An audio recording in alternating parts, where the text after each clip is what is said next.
Hi, Janie. Hi, Kelsey.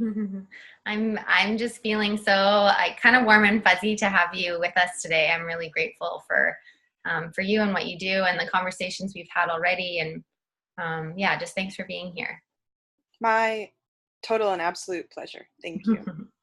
So before we get into who Janie is and why I'm so excited to have her here, let's just start, as we always do, with a little meditation. And today we are going to do a grounding meditation. So, of course, if you're doing an activity listening at home where you can't stop or you don't have a moment to take just a few seconds for yourself to ground in, that's fine. You can still do it's a visualization, and you can still do this while you're driving too, but just keep your awareness if you're doing an activity that requires your attention. So, for the rest of us, I'm going to invite us to stop what we're doing and close our eyes and really feel your feet and your seat connected to whatever it is connected to.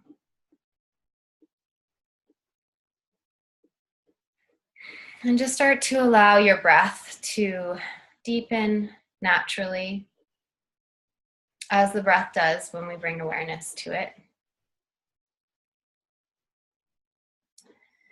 And this meditation is one I got from one of my teachers called Becoming a Tree.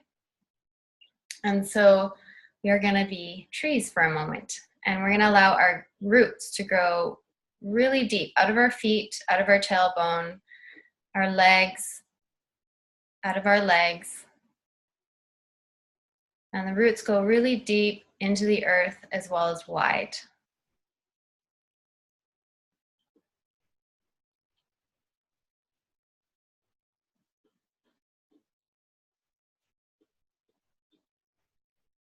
And imagine them growing wider and wider so that your roots represent the kind of foundation that you need in this moment as support.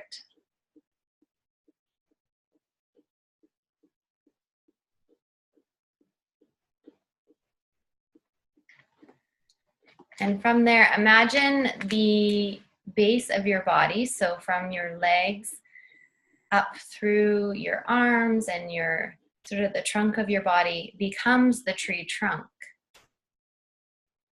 And notice that just as a tree can bend and sway, so can your body. That balance is always dynamic.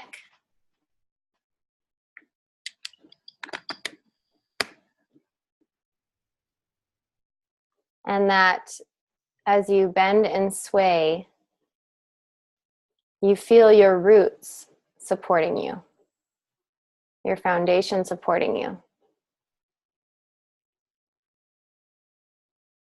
And from here, we'll softly open the eyes and pick a point in front of you to gaze at.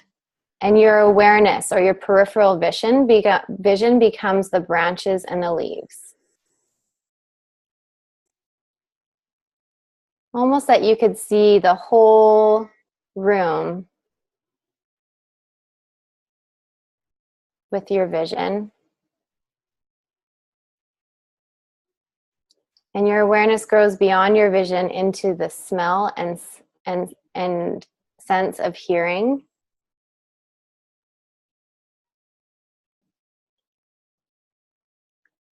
And this awareness grows around you, all the way around you. Not just in front of you, but also behind you and to the sides.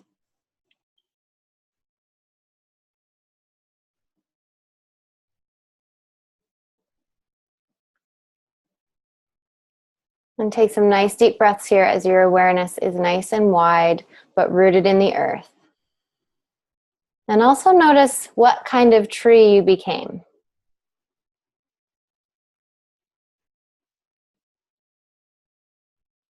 And then allow the eyes to close once more. And really hold that vision of the tree that you became in your heart as something that can support you in your growth.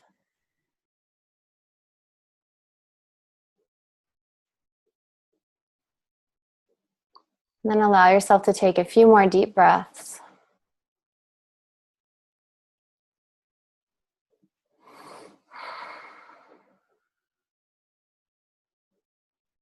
And once again, allow the eyes to softly open. And come back into your space, come back into the moment. Good. So I became an alder tree. What kind of tree did you become? I was a budding cherry tree. Ooh, nice. um, Great. So I just really like to have a really warm welcome for Jainee. She is an amazing entrepreneur. I feel like you're more than an outdoors woman. You're just there and you're living in it. And it almost goes beyond that label of how you live your life, which is really inspiring to me. Jainee has also been teaching yoga for a really long time. And she is also a digital media producer. She is the co-founder of Wilder, which is an amazing outdoor resource. I would say it's more of a resource for women than just apparel.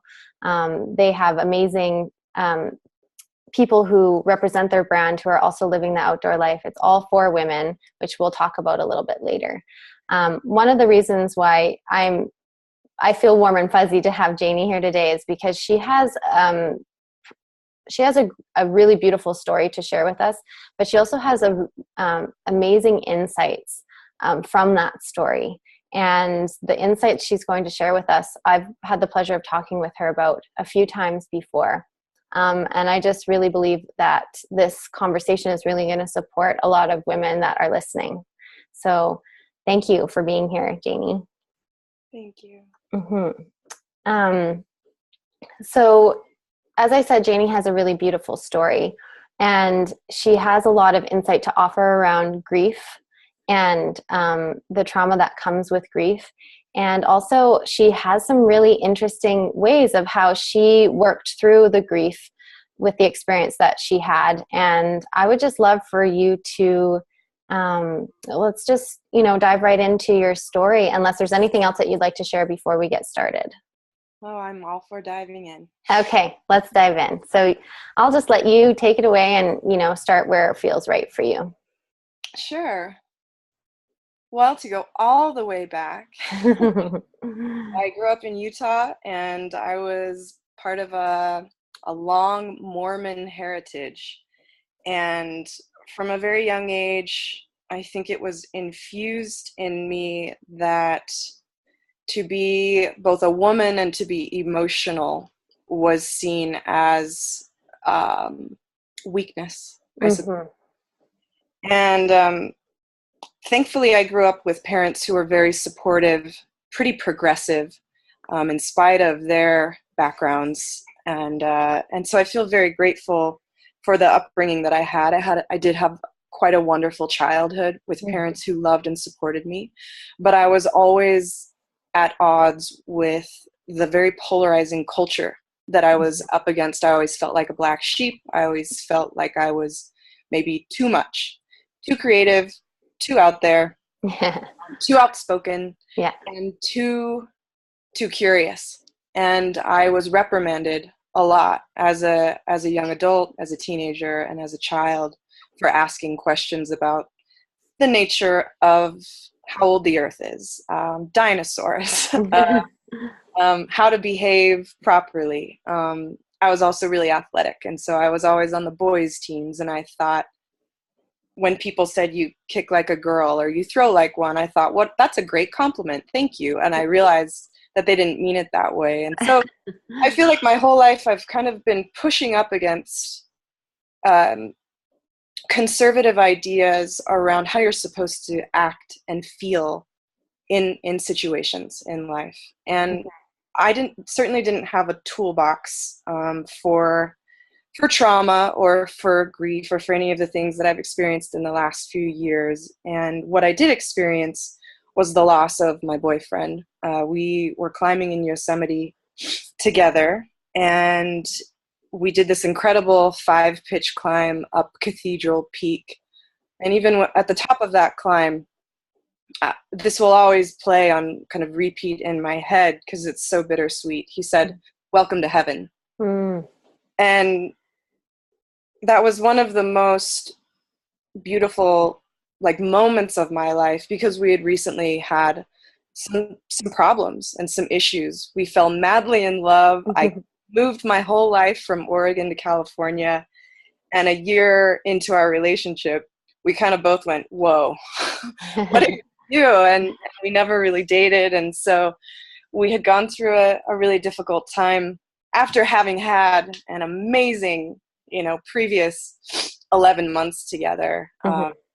But that climb and that day was really significant and powerful, for not just for me, for kind of accomplishing that climb, but in what it represented in our relationship too, which was kind of a metaphor, which was trying to get over these hurdles that we had recently experienced. And it was just a gorgeous day in Yosemite.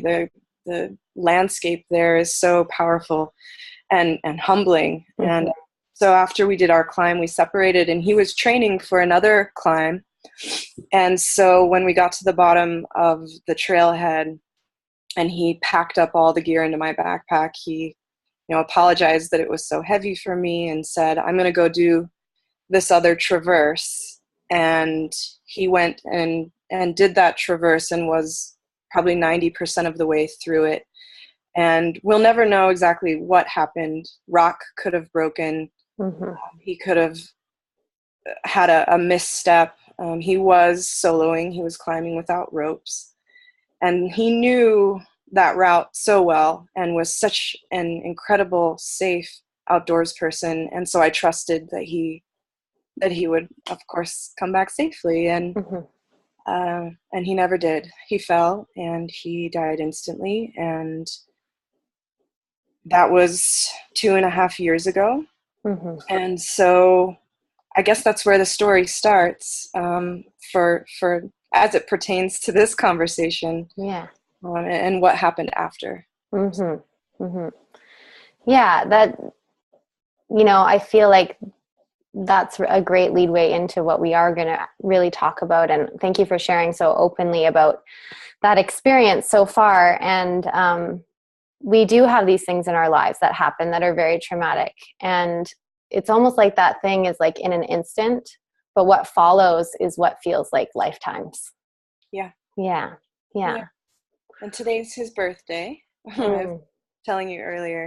That's a really appropriate moment, I think, to talk about this and to celebrate him. And when we talk about grief, I think there's a connotation with that word that immediately elicits this feeling of like dread and darkness.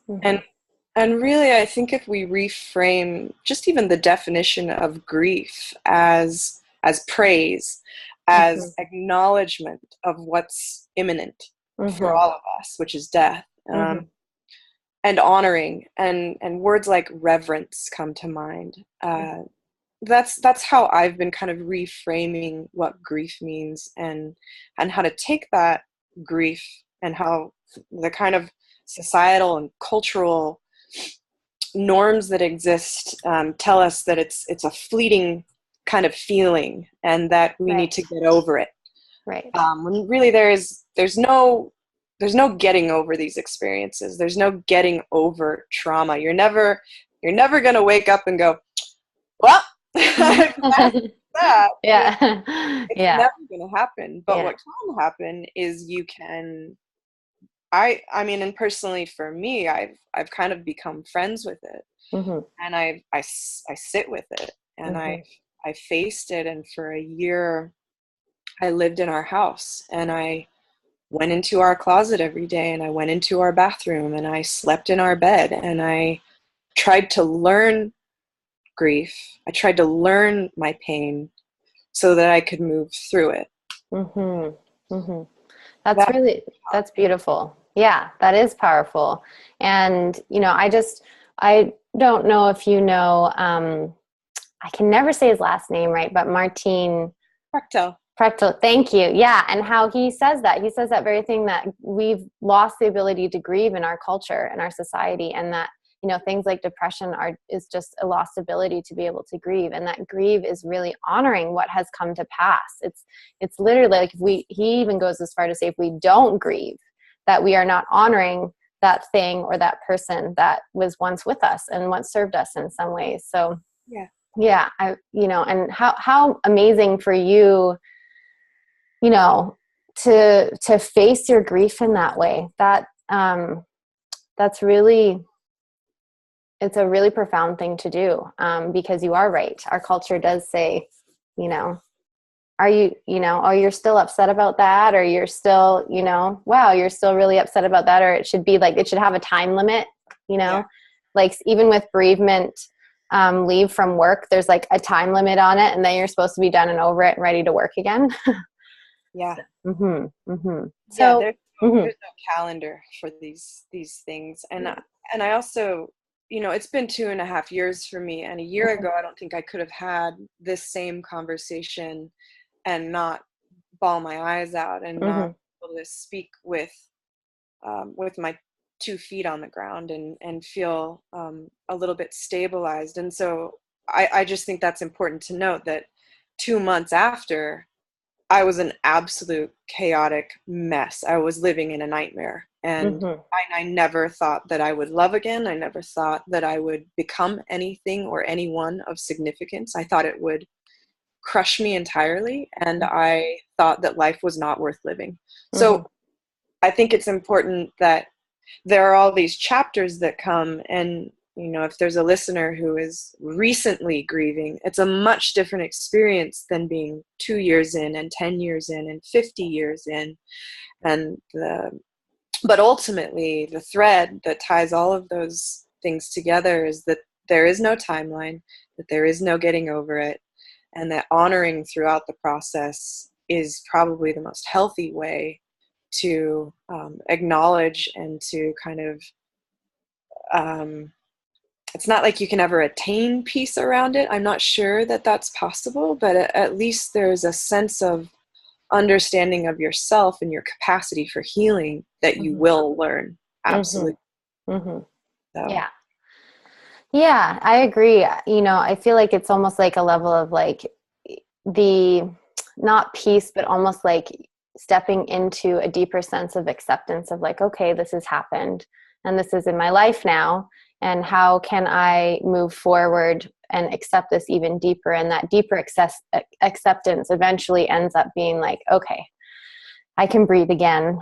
This is here, and I can still honor this, There's that sense I find sometimes where people associate peace with like not having certain things in their life, or like, if I will feel at peace if it's this way, or if these things are no longer in my life, then I will feel peaceful. And that's just, I find almost not realistic, especially for those of us who have experienced significant trauma or a trauma in their life. Yeah.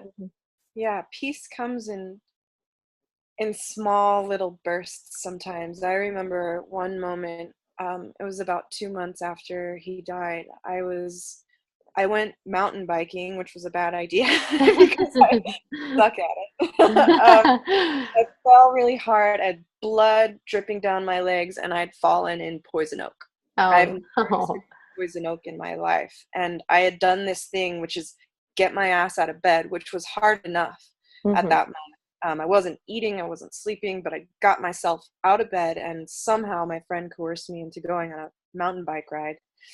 And I fell, and that night, as I was laying awake at 3 a.m., my body covered in all of these sores that felt like 1,000 needles, little knife cuts all over my body. And I laid in the shower, and this completely overwhelming sense of peace took hold of me. And I think for the first time, because I was in so much physical pain, it allowed my brain and my existential crisis to stop, and to something else entered in, and I don't know what to call it, and I'm not even sure that peace is the right word, but it was so shocking to me that at 3 a.m. with the worst poison ivy, in the worst pain I've ever been in emotionally, I sat back and I felt a sense of well-being that I've never felt in my life. And so you never know when those moments are going to come, and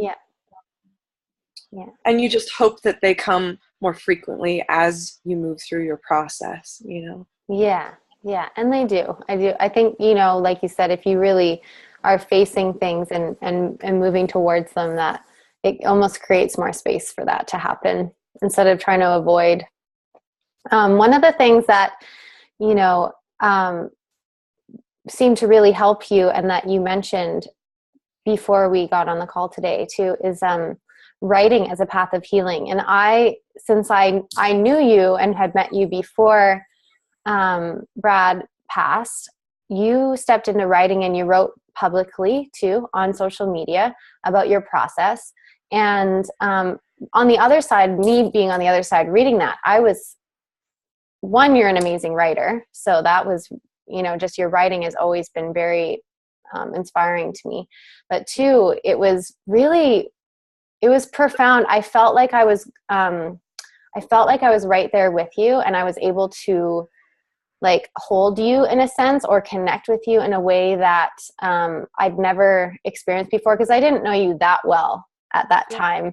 You know, we're still sort of just getting to know each other through our random visits that we get here and there. But so I know for me, I feel really grateful to be able to have witnessed that process that you had, because it taught me a lot. It taught me, I've never, besides losing, you know, grandparents and things like that, I've never had a really, really close friend or partner or anything that passed. And so I felt like I got a real insight into that experience. And I just would love for you to share a little bit, like what inspired you to write, and how it helped you, and what was the, you know, what brought you to be able to share with everyone so openly. I wish I could tell you how, but Yeah. I really, I don't know. I think it'll Mhm. always be a mystery. I always did like writing. I've Mhm. never considered myself a writer. I feel like I'm adequately able to express myself in Mhm. writing, but I had never sat down and kind of tried to connect what my brain and my heart and my gut were feeling Mhm. in through my fingers on a Mhm. keyboard. I had never experienced that. And so I would say for me personally, it was a little bit of a phenomenon now that I have some hindsight and can look back at some of those things that I wrote. And I think my reason was that, you know, I had left my community. My family didn't, I lived in rural Northern California. And while I had a steady stream of friends and family that were visiting quite often in those early months, I was mostly alone. And I lived on the end of a dirt road, and I had a very kind of quiet existence. And of course, that silence was deafening in those early moments. I mean, it was horrifying to be Mhm. alone so much, but I somehow made it through. And it was really hard for me to connect with my family over the phone, or my really close friends even, because they call and they say these awful 3 words, which are, "How are you?" Right. How in the world can you quantify losing uh, losing something so precious, and the feelings of rage and anger and resentment and Mhm. all of those feelings seemed so inadequate for me to like parrot through a device. And Mhm. so I think ultimately my aloneness played a big part in it, because at any moment during the day I could sit down and I could kind of vomit my feelings onto digital paper. I Mhm. could I could endlessly just scribble it out to get it out of my head and to free it from my body in some way. Mhm. And Mhm. and so for me, it was kind of a necessary tool for trying to communicate what I could never communicate over the phone. Mhm. Sometimes even in person. Like Mhm. I think I was able to find words and dig into my history and my Rolodex of experiences in order to kind of find the right words to describe these kind of immense ideas. And so I don't know how I did it. Um, And I'm not saying that it was extraordinary. I mean, they're very real passages about everything from, you know, his toothbrush staring at me every day, and the more mundane aspects of losing someone suddenly, to, you know, asking the big questions, which are like, why are we here? If at any moment someone can be ripped out of existence, what's the point of life if there is no ground to stand on? So, yeah, it was incredibly healing to just get it out in order to communicate with my friends and family, and in order to try to make some sense of what was never going to make sense anyway. Yeah. Beautiful. And, you know, writing as a healing path is something that I know a lot of people advocate for, like having a journal or just having some outlet for that. And so, what, on a more like sort of practical level, what do you feel, how could writing, like maybe just other than what you've just said, like how is writing that healing path? Like what, you know, you said it can facilitate you just getting it out, but is there sort of a practice behind that, or do you use writing as a practice now? For sure. Yeah. Writing becomes a reference point, and it's really important during the process for me. And I'm sure if you've ever experienced trauma or shock or loss, I guess the best metaphor is that it feels like waves, and sometimes they are crashing over you and you cannot get out of the surf. You are just completely locked in a suffocating kind of grinding circle of not being able to get your head above water.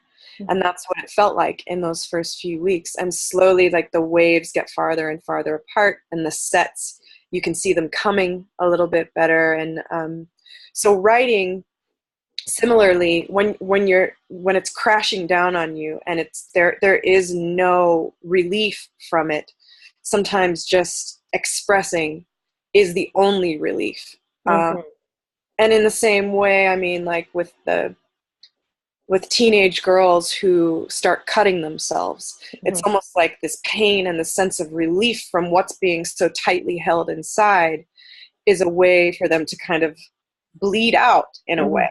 And for all of my thoughts to bleed out onto pages seemed like a healthier methodology than getting drunk, for example, and trying to numb my pain. So writing became a tool set for getting things out that were eating me alive. And once you get them out, then you can kind of inspect them. You can inspect it, and then ultimately, after a couple of weeks, after a couple of months, you can look at those writings and their milestones and their chapters, and you can say, wow, 3 months ago, I couldn't get out of bed. And here's the reference point. Now I'm at 6 months and I'm getting out of bed and I'm feeding myself, and I smiled and laughed at a joke today. There's measurable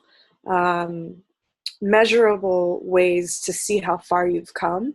And sometimes you take 20 steps back too, you know, like sometimes you look back at your writing, you're like, damn, that was a good take. How could I have gone so far back? And that happens too, because none of this is linear. But for me, it was a series of reference points that I found to be incredibly helpful in setting milestones for my own personal well-being and getting hope back, essentially. Yeah, beautiful. You also mentioned that mindfulness. I remember having a conversation with you when I was in Salt Lake visiting you about how you kind of started devouring everything that at some point in your healing and recovery process, you just started devouring everything around grief. And, you know, you mentioned that a book that you mentioned as a reference for people is Premature and When Things Fall Apart. And I've read that book multiple times. And just, I'd love to hear your perspective on how mindfulness is around grief and trauma, and how powerful a tool it is and how it's helped you. Yeah. I mean, I wouldn't be here if it weren't for my kind of baseline practices in yoga reading and having some kind of spiritual ground to stand on in Zen Buddhism, in meditation. I will say, though, that all of those things went out the window in the beginning. And rage and the injustice was so overwhelming that I thought, I don't know if you can swear on your podcast. You can. Go for it. I said, fuck all of this. There is no comfort. It doesn't exist, because my love, my reason for being alive is relationship, is love, and it's gone now. So what's the point? And so I think why When Things Fall Apart is such an important book is because it's rooted in a really pragmatic way of looking at the world, which is that suffering is an essential part of life. The more you try to run away from it or run around it or avoid it at all costs to build a safe little castle of delusion for yourself, the harder it's going to be when these big waves come, when the big trauma, when death comes knocking, the harder and the more damaging it will be if you haven't learned like the flavor and the texture and the color of what suffering is in your own body and in your own mind. And so the better I got with my yoga practice at kind of turning the mirror on myself. And you know that, of course, most yoga teachers know this saying, like, no mud, no lotus. Yeah. I mean, ultimately that's the premise for many of my own experiences with yoga and with a practice. Like, if you're not able to turn the mirror on yourself and take a deep, hard look at your own shit and your own self-deprecating narrative, then you're never going to be able to offer an alternative to that. Like, misery loves company, right? So if you can kind of befriend your own misery, if you can listen to the narrative really closely, if you can hold hands with your suffering, it can be more like a guiding partner rather than the driving force. Like, rather than be a passenger in suffering, I want to drive it. And I know it's coming, and it's going to come for every human being at some point or another, because life is not comfortable and it's not meant to be. So I think that book in particular has a really practical tool set for saying, you're not going to avoid this in your life, and there's no need to try. And here are some tools for how to face it head on, with courage and with resilience and with bravery. That really resonated with me. Yeah, beautiful. I love all of that. I agree. I totally agree. The other thing I'd really love to talk about too is this act of ceremony. Yeah. It's something we touched on too, again, when I saw you last, and how ceremony I mean, for me, I don't live my life without it now, but especially in regards to like momentous things that happen in our life, good or bad, having ceremony to honor those things and to dive deeper into the experience of them is so important. And I remember you saying how important it was to honor Brad with ceremony, for yourself and for friends. And I'd love for you to share a little bit about that. Yeah, that's come up a lot lately, and especially today when I think about his birthday. I mean, I did my own ceremony this morning, which is I went and ran up a mountain because I think that's what he would do. Yeah. And so ceremony is defined by what is sacred to you. And I think ceremony for me, because I have a natural kind of trigger when, like, even being in church, any church, it makes me uncomfortable. And I recognize that in myself. And so I've had to kind of try to redefine what ceremony is for me. But when Brad died, there was no funeral. Like that word wasn't even in our vocabulary, thankfully. Yeah, beautiful. The word that was in our vocabulary, and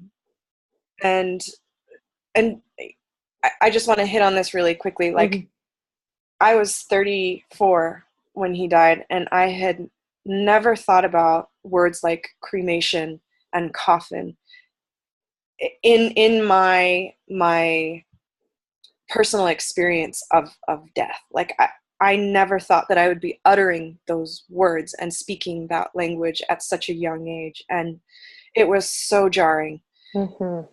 And so that only kind of contributed to the shock, because in our Western culture, there is such sterilization of ceremony and of honoring in death. And I mean, I went to a funeral a couple of weeks ago, and I was floored by how fake, like this whole veneer of coffin and the flowers and the people kind of gathering around a body, and the processes by which we prepare a body in Western culture by filling them full of chemicals and I mean, it's so counterintuitive to being a human animal, you know? Yeah. So what I think we did right, and by we I mean his amazing family and my community in Northern California, is we did everything differently. We gathered for a paddle out in his honor a couple days after he died, and everybody brought their surfboards and gathered in a circle and spoke and sang and chanted and raged and felt like we all gave each other permission to feel. The next day we went to a popular rock climbing spot on the coast, and we gathered as a community, and we spoke and we raged and we felt, and we, at one point, I even howled because I had to let it out. Like, I was so out of my mind with grief that I had to scream my guts out. And everybody gave me permission to do that. And then I went to Kauai, where his family lives, and we did a paddle out in Hanalei Bay, and we spread his ashes there. And a woman came and sang, and we gathered in a circle. And I was just telling my friend this morning, I remember that moment, and I remember thinking, the earth is shaking. When she stopped singing, I could hear the birds, and it was just this perfect silence. And I felt carried away into another plane. And it was so essential for acknowledging how much pain it is to lose somebody, especially somebody when their death is out of order or when they're young. It doesn't make any sense. And so you have to kind of find all the elements of that person, gather in community, and give each other a pass to say, this is totally fucked up, and you get to feel however you want. And here's an opportunity. You know, rather than sitting in some stale church pew or funeral parlor and being silent and walking in a line and not acknowledging the pain that it causes to lose a human from this planet in their physical form. So I can't say enough about ceremony, however you define it, as a really healing tool to just allow your voice to be heard. And also there's power in silence too. And there's a lot of silence intermittently in there that was absolutely essential too. But we did at least 6 ceremonies to honor Brad over the course of 3 months. I'm sorry, I'm going off on a long tangent. No, this is great. Yeah. But the other thing that we did is we started a foundation in his honor, the BRAD Foundation. And that is the continuation of the ceremony. Gathering our community.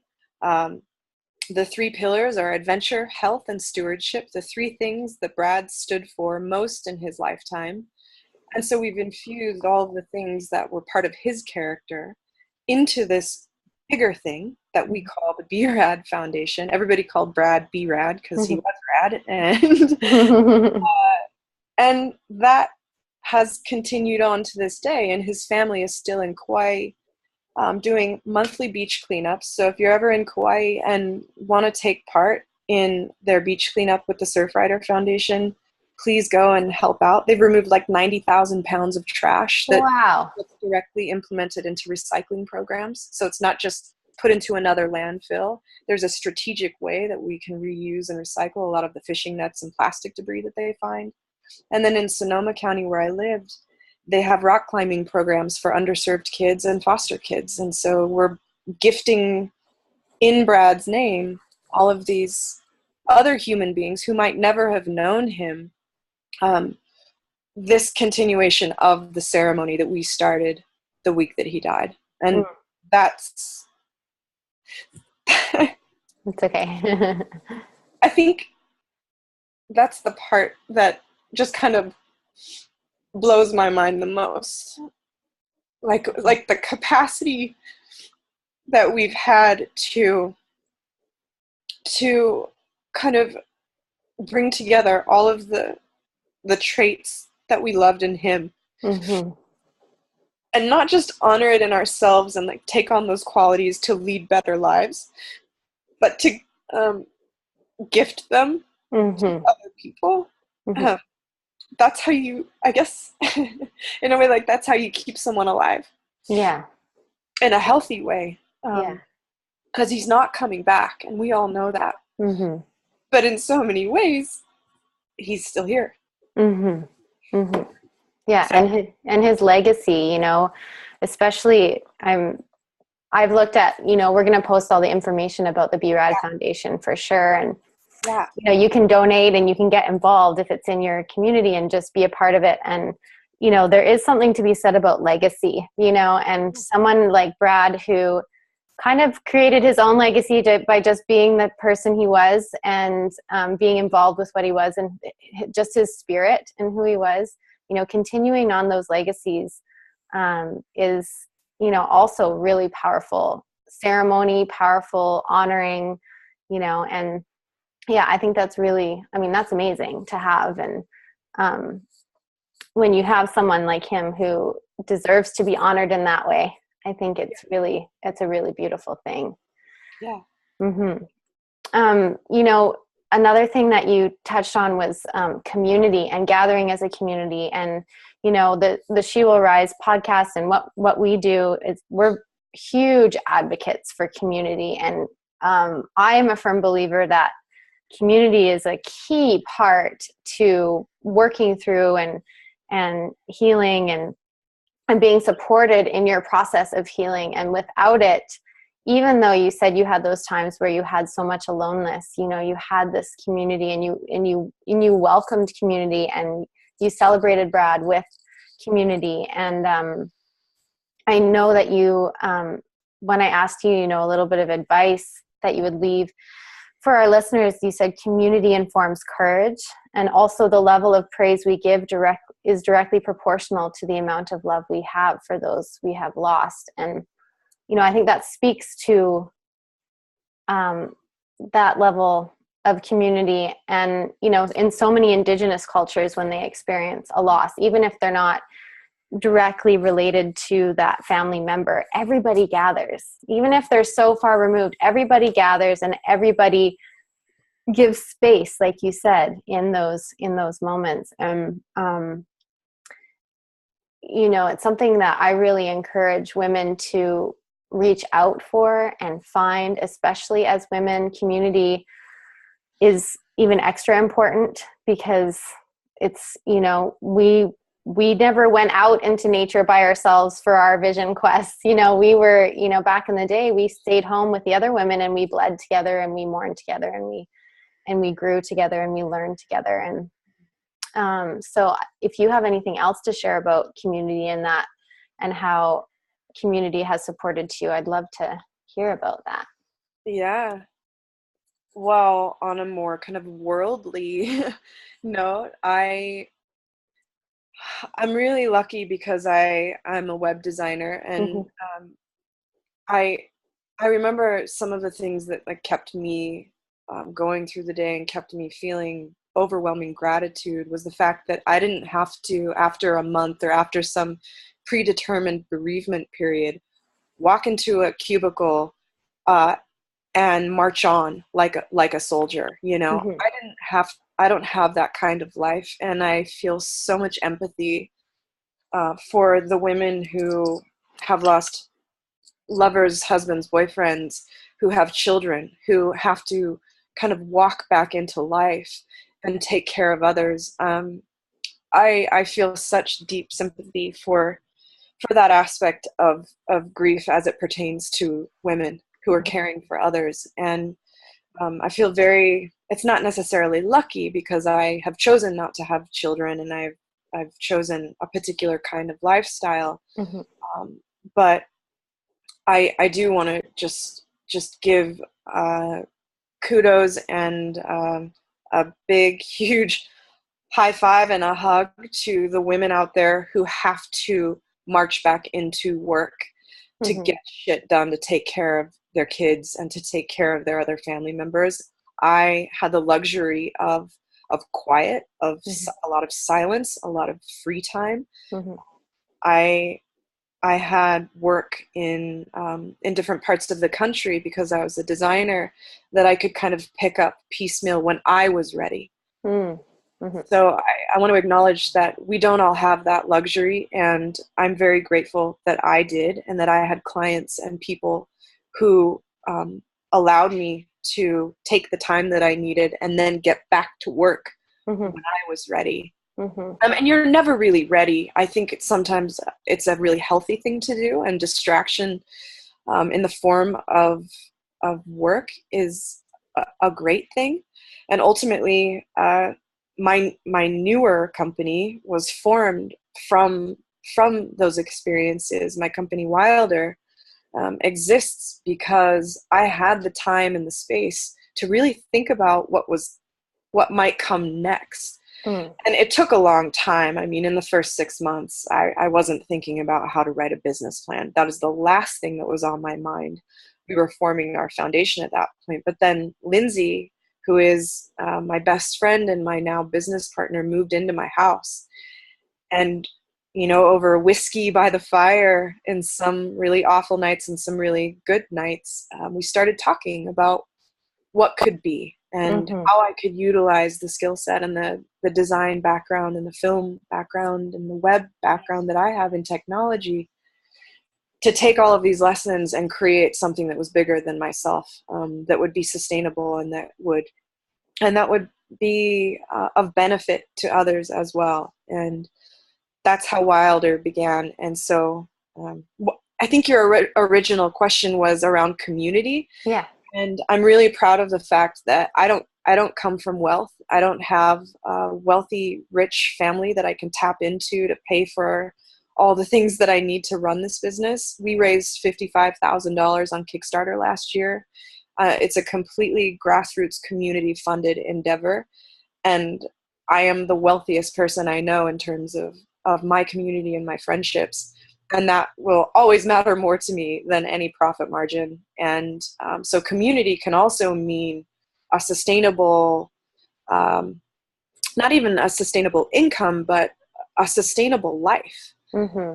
And when other women in my life started their businesses, I was right there with them. And that's one factor in my story that is incredibly powerful. The women in my life, most of them are entrepreneurs. Most of them also have children. Most of them are gritty and real and raw and take care of business and are very dynamic. And that informed how I decided to create a new life for myself in the absence of partnership. Mm-hmm. Wilder came from that. Mm-hmm. And since we're talking about Wilder, it's a company that I absolutely love and adore. Partly because it's you and Lindsay, but also because it's just a super awesome company. Yeah. Why don't you tell us a little bit more about it? Yeah, well, it's Wilder Goods, Wilder, and it always feels really weird. I told you before, I'm not good at marketing and I don't Yeah. like plugging myself, but it's wildergoods.com. And initially, we wanted to create a platform for women who love to be outside. And that doesn't necessarily mean women who scale mountains. That means women who have a backyard garden, farmers, people who are artisans and who hunters, fishermen, any woman who has a deep connection to Mother Nature and to spending time outside and sees that there really is no barrier between indoor life and outdoor life.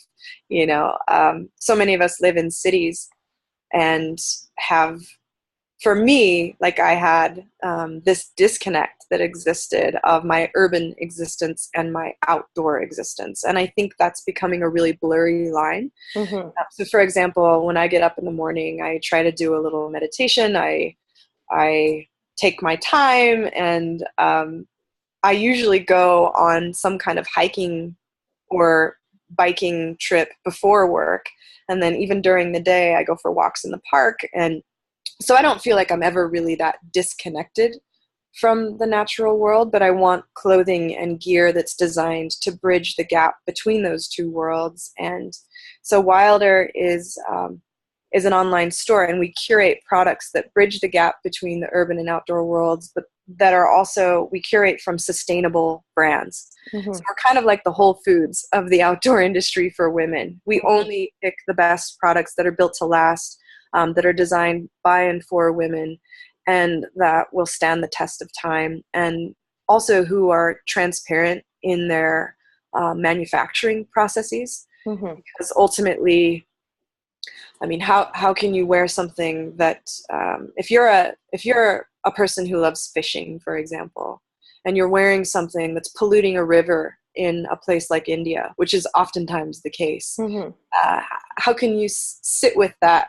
It's like there's a disconnect there. And so I want to have more conversations around human rights in the apparel industry.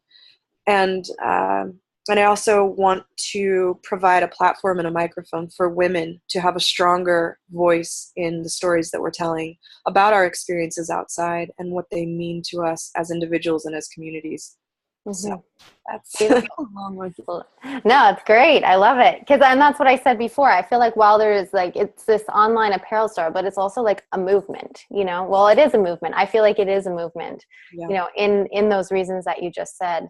And so how, you live this outdoor lifestyle, and lifestyle is a funny word because I feel like we just live the way we choose to live, but how has, your connection to nature and being outside, and you said you're outside every day. How has that helped you with your, this path to where you are now, and what does it provide for you? Why is it so important to you?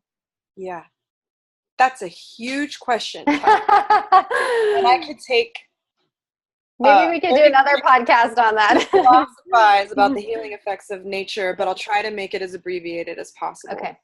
We are of this earth, period. We are not outside of it. We're not visitors on it. We were not placed here to have dominion over it. We are of it.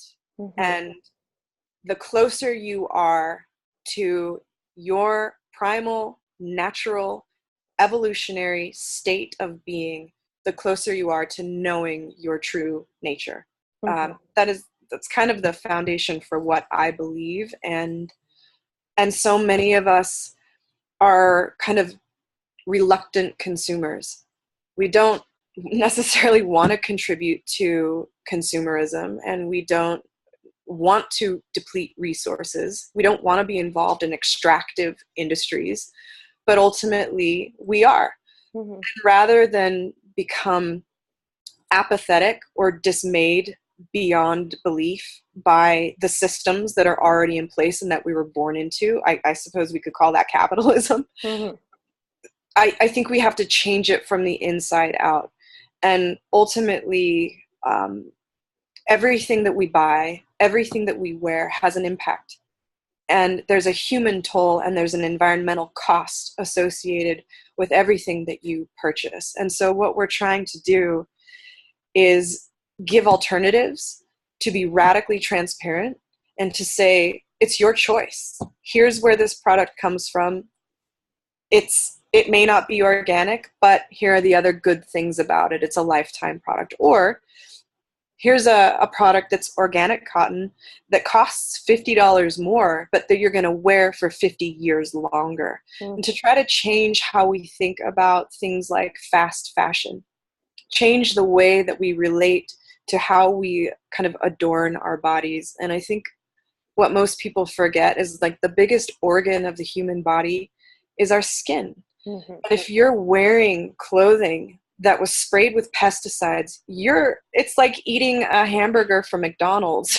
I mean, maybe that's not the perfect correlation, but you get my drift. Yeah. Mm-hmm. So I'm interested in starting conversations, especially in the outdoor industry, especially with people who are close to the land and who give a shit about planet Earth and the ecological crisis that we're in, to say, here are some alternatives and here's a better way of doing it. And I'm just constantly trying to chip away at it, and it's never going to be perfect, and it's always going to be extractive, and I get down a lot. And I don't want to be a consumer, and rather I think we can see ourselves as more compassionate and conscious customers of brands and businesses who are at least trying to do things better and differently, and who give a damn about human rights and the welfare of the natural resources that we're using. Beautiful. That's why I love you, and that's why I love Wilder. It's so great. And like a little side note, just before you finish, my partner and I went and visited Jainee for a few days. I actually bought her business partner Lindsay's car, and we were there. And basically the whole time we were on this hike with, she's like, "Where do you want to go?" And we hiked up to these amazing hot springs, and the whole time I was like, I knew I was going to drill you. I'm like, so what kind of shoes and what kind of da-da-da? Because I had you in person and you had an answer for everything, and it's great. And it's all on Wilder. And Jainee has also offered all of you listeners a little coupon for her site. And we're going to post all that information, and we're going to post all the information about Wilder and all the other things that we talked about today on the podcast. And so I really invite you to go check out the shop and go check out BRAD Foundation. And I just really want to thank you for sharing so openly and honestly. I feel really touched, and I feel, my heart feels really open and really touched by what you shared today, and the resources and just your own. I really feel, our stories are more powerful medicine sometimes than just trying to research stuff on your own. I know that women hearing your story today are going to find little tidbits in there that are going to help them. So I just really thank you for being here.